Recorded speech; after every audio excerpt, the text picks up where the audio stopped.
মানে কি ক'ম এতিয়া, আমিতো বহুত দূৰৰ পৰা আহিছিলোঁ, আমিতো যিটো আশা লৈ আহিছিলোঁ ইয়াত মানে জুবিনদাৰ সমাধি ক্ষেত্ৰত আমি ভালকৈ চাম বা আমিও বহুত দূৰৰ পৰা আজি ভাওনা এখনকৈ কৰিম বুলি আমি আহিছিলোঁ। আমিতো যিমানখিনি যাৱতীয় বয় বস্তু লাগে আমি সকলোখিনি লৈ আহিছিলোঁ। যিহেতু ইয়াত চাউণ্ড নাপায় বুলি কৈছে, আমি চাউণ্ড তাৰ পৰা লৈ আহিছোঁ।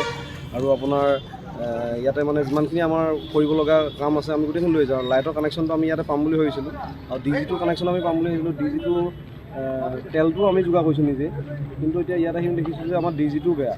আৰু এতিয়ালৈকে প্ৰায় এঘণ্টা সময় হ'ব হ'ল আমি ৰৈ থকা। আমি ভাওনাখন কৰিবলৈ মানে আমি মেকআপ ল'ব পৰা ব্যৱস্থা নাই এতিয়ালৈকে। মানে আমি ভাওনাখন ইমান দূৰৰ পৰা আহিলোঁ, দিনটো ভাগৰে যোগে আহি পেলাই এতিয়া ভাওনাখন কৰিম বুলি অতি হেঁপাহে আহিছিলোঁ। জুবিনদাৰ প্ৰতি শ্ৰদ্ধা জনাই আমি এখন ভাওনাখন কৰিম বুলি, কিন্তু এতিয়া আহি দেখিছোঁ যে পোহৰৰ কোনো ব্যৱস্থা নাই। এতিয়া কেনেকৈ কি পৰ্যায়ত চলি আছে, এতিয়া হেমাহি কৰা হৈছে।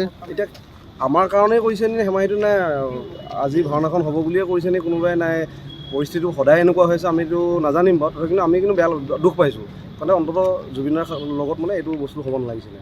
কাৰণ কেলৈ যি হ'লেও এতিয়া চাওক আপোনালোকে কিমান ইয়াত দৰ্শক আছে, মানে জুবিনৰ শুভাকাংক্ষী আছে, তেওঁলোক আহিছে। চাওক এতিয়া আপোনালোকে সকলোৱে নিজৰ ফ্লেছ লাইট জ্বলাই মানে চাব লগা পৰিস্থিতি হৈ আছে।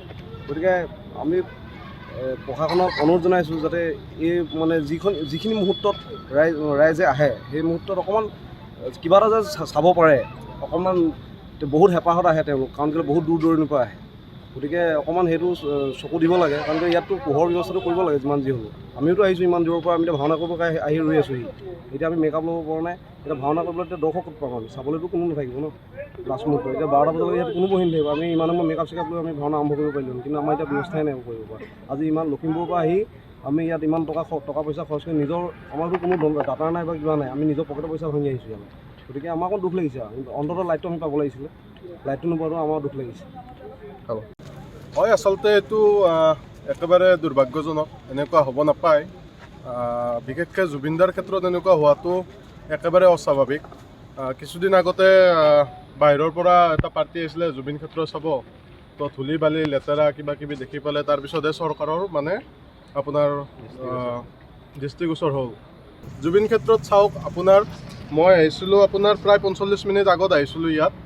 মই মোৰ হাজোত ঘৰ, হাজোৰ পৰা মই গুৱাহাটীত থাকোঁ। গুৱাহাটীৰ হেঙেৰাবাৰীৰ পৰা মই ইয়াত আহি পোৱা 45 মিনিট হ'ল। কিছু পাব্লিকে কৈছে প্ৰায় 2 ঘণ্টা হ'বহি এতিয়া মানে কাৰেণ্ট। হয় হয়, মই 45 মিনিট 1 ঘণ্টামান এনেকুৱা মানৰ ভিতৰত মই আহি পালোঁ। মই ফ্লেছ মানে মই আগতেও আহিছোঁ, আজি মোৰ লগত নতুন এটা মোৰ লগৰ এজন আহিছে, তেওঁক মই দেখাব আনিলোঁ। ফ্লেছ মাৰি পেলাই গোটেই মানে পৰিৱেশবিলাক দেখাব লগা হৈছে। মানে ইয়াতকৈ আৰু লজ্জাজনক বিষয় একো হ'ব নোৱাৰে আচলতে। জুবিনদাৰ বেলেগ হ'লে বেলেগ শিল্পী বা বেলেগ বা কোনোবা ৰাজনৈতিক নেতা হওক কিবা হওক এনেকুৱা হ'লে বেলেগ। আমাৰ জুবিনদাৰ ক্ষেত্ৰত এনেকুৱা হোৱাটো একেবাৰে অনুচিত, একেবাৰে বেয়া কথা হৈছে এনেকুৱাটো। আপুনি বিচৰা বাতৰি পাব কেৱল নিউজ 18 এপত। নিউজ 18 এপ ডাউনলোড কৰিবলৈ স্কেন কৰক এই QR কোড। গুগল প্লে ষ্টৰতো পাব এই নিউজ 18 এপ।